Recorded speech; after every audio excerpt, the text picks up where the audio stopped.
Hello friends, welcome to lecture number 7 of unit number 3 Cryptography and Public Key Infrastructure. Myself Nikul Jaiswal, lecturer in Computer Engineering, Sri KG Polytechnic, Bharuch.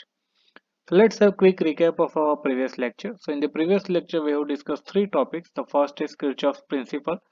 So in that principle we have seen that the encryption and decryption mechanism must be dependent on the secrecy of the key but not the secrecy of the algorithm. That means if we are doing the encryption and decryption for the security, we can't keep our algorithm secret. So algorithm must be public. So our algorithm must be strong enough that the secrecy of the key will ensure the security of the information. That means we should not keep the algorithm secret, but we should keep the key only key a secret. So that was the Kirchhoff's principle. After that we have seen the symmetric cryptography and asymmetric cryptography. So in the symmetric cryptography we use the same key for the encryption and decryption, but the problem is in the symmetric cryptography is key distribution. That means how to send the key to a receiver side for the decryption. So while performing the encryption and symmetric cryptography we use the key, that same key must be used for the decryption also. So we need to send the key from the sender side to a receiver side. So that is the major problem in the symmetric cryptography, how to share the key to the receiver. After that we have seen the asymmetric cryptography. So in the asymmetric cryptography, the problem that has been arise in the symmetric cryptography will be eliminated in the asymmetric cryptography. So in the asymmetric cryptography, before encryption and the decryption, what the user need to do, they need to generate a key pair. So when the user generate a key pair, there will be a two keys, the public key and private key. So the public key of the receiver will be used to encrypt the data, and the private key of the receiver will be used for the decryption of the data. So in the asymmetric cryptography we use the two keys, so both the keys will be different.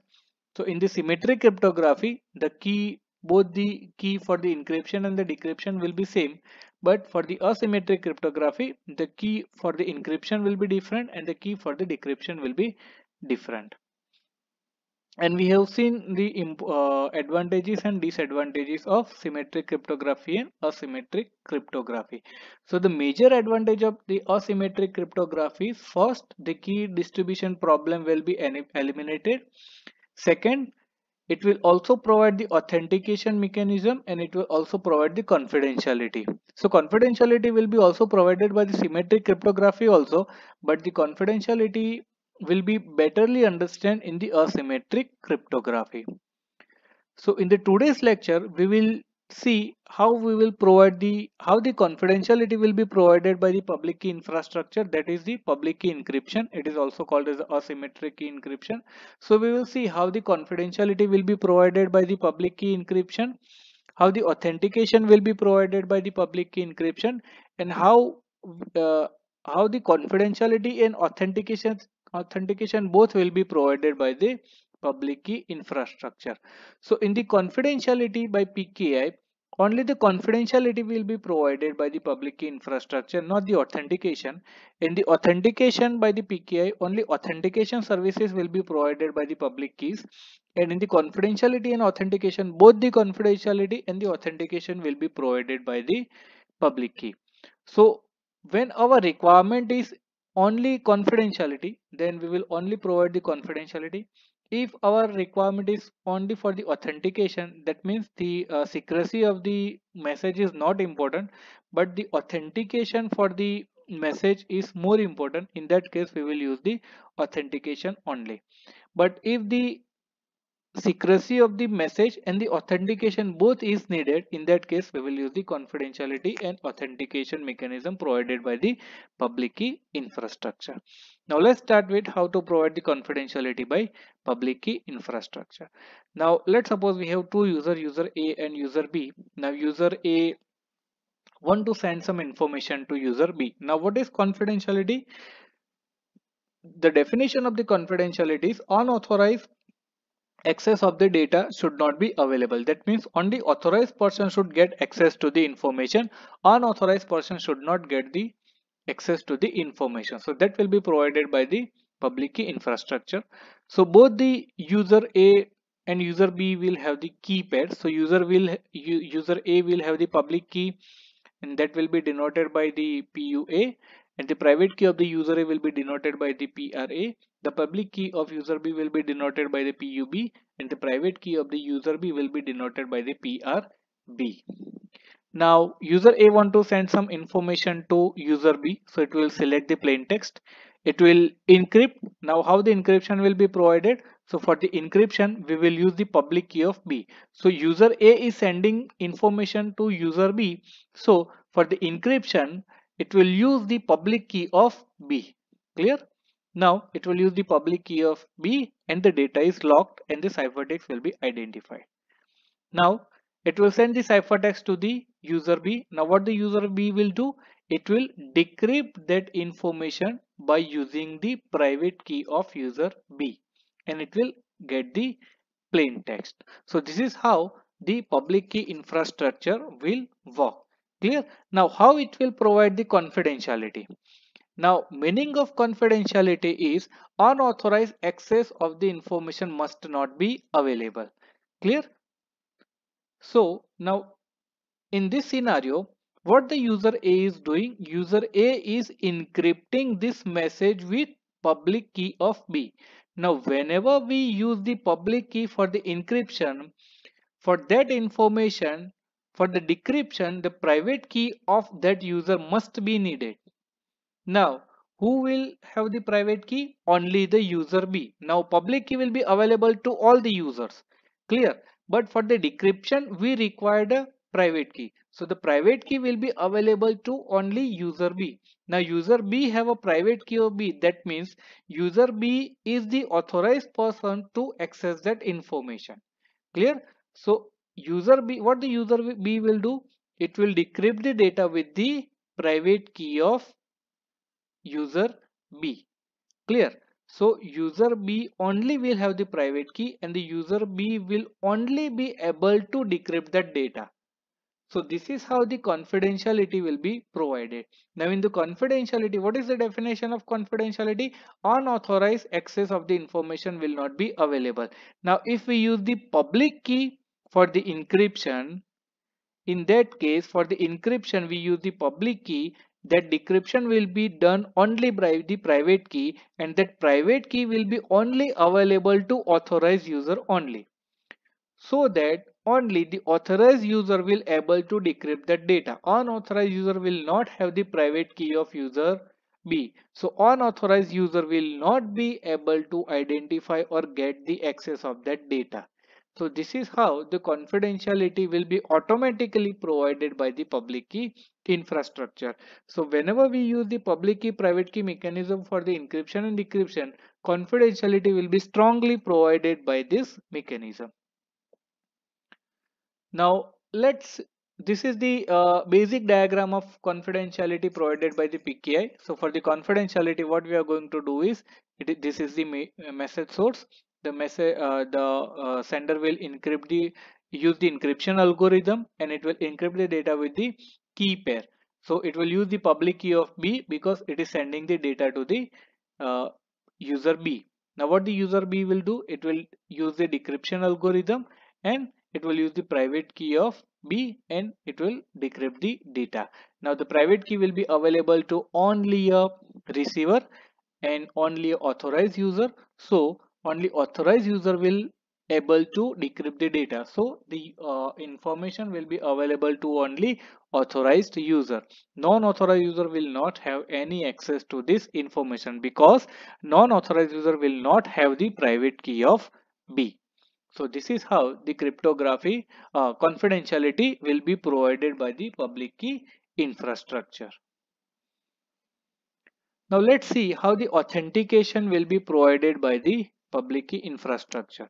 Now confidentiality is very easy to understand because we know that for the encryption we use the receiver's public key. Now in the authentication we have a reverse scenario. Now let's suppose we want to provide the authentication for the information. That means that information is sended by the authorized person only. we need to check that this information is available through the authorized person only. Non-authorized person is not able to send that information. So for this scenario, let's suppose user A will have the public key and private key, user B will have the public key and private key. Now user A want to send some information to user B, but it want to provide only authentication. Now what the user will do, it will encrypt the data with user's private key. Clear? So this is the reverse scenario. For the encryption and decryption, for the confidentiality, what we are using? We are using the public key of receiver. But for the authentication, if I want to provide the authentication of the data, that means this data is only sended by the user A. I want to provide the mechanism that this data, this plain text is only provided by the user A, and none of the user other than user A has provided this plain text. So if I want to check the authenticity of the data, what I will do is user A will encrypt the data with its private key. So the ciphertext will be encryption of plain text with the private key, and it will ciphertext will be generated, and that ciphertext will be sent to the receiver side. Now what the user B will do, now for the encryption we are using the private key. So what we will use the what key will we use for the decryption? Obviously the public key of user A. Clear? So what the user will do, it will take the public key of user A and it will decrypt the data and it will get the plain text. Clear? So for the authentication, we are using the reverse scenario. For the confidentiality and for the encryption, we are using the public key of receiver, but to provide the authentication, what we will do, we will use the private key of user A. Clear? And if you are using the private key of user A, then the decryption will be done by the public key of the user A. Clear? So this will only provide the authentication. The message secrecy or the message confidentiality will not be provided by the this mechanism. Clear? So this will be the sender, receiver and transmission media. Now it may be possible some unauthorized party get access to that ciphertext and it will use the public key of A to decrypt the data. So this is possible in this scenario. Clear? So public key will be available to all the users, authorized users or non-authorized users. That public key will be available to all the users. Now if we are encrypting the message with the private key of the user A, then anybody can decrypt that message using the public key of A. So attacker or unauthorized person also can get the message, a ciphertext, and it will also able to decrypt the data by using the public key of user A. Clear? But in this scenario, our primary goal is to provide the authentication only. So in this scenario, we will take only that messages who are which is uh, for which we want to provide only authentication, not the secrecy of the message. But if you want to ensure the secrecy of the message also, then this mechanism will not work. So to provide the authentication only, we will use this mechanism. So in this mechanism, what we are going to do is we will do the encryption with the private key of user A and we will send the ciphertext to the user B. For the decryption, the user B will use the public key of A and it will decrypt the data. But in this scenario, any unauthorized party can also get the access to that ciphertext and they will able to decrypt the data with the help of public key. But in this scenario, we will only use those plain texts which are not important to be kept secret. Clear? So this is the basic model for the authentication. For the encryption algorithm, the user will use the key pair. So it will use the private key of senders to encrypt the data. For the decryption, the user will use the public key of sender to decrypt the data.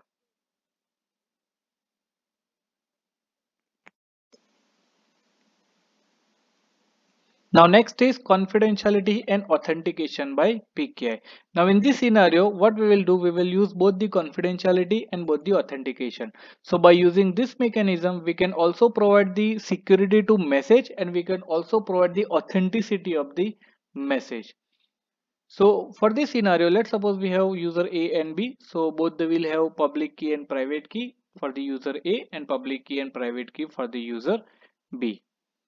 Now, first of all, we will use the authentication. So for the authentication, what we will do, we will encrypt the data with the private key of user A. So this will provide the authentication. Now that ciphertext will be C1. Now that ciphertext will be again encrypted by the public key of B. So this will provide the confidentiality. Clear? So first of all, what we will do, we will take the plain text, we will encrypt that data with the private key of user A. So it will provide the authentication because only the user A can encrypt that data. No user other than A can encrypt the data with the private key of A, because the private key will be only available to a user A. After that, for the confidentiality, what we will do, to secrecy of the message, we will encrypt this data with the public key of B. Now when we use the encryption for the public key of B, then that data will be decrypted by only the private key of B. So no user other than user B will able to decrypt that data.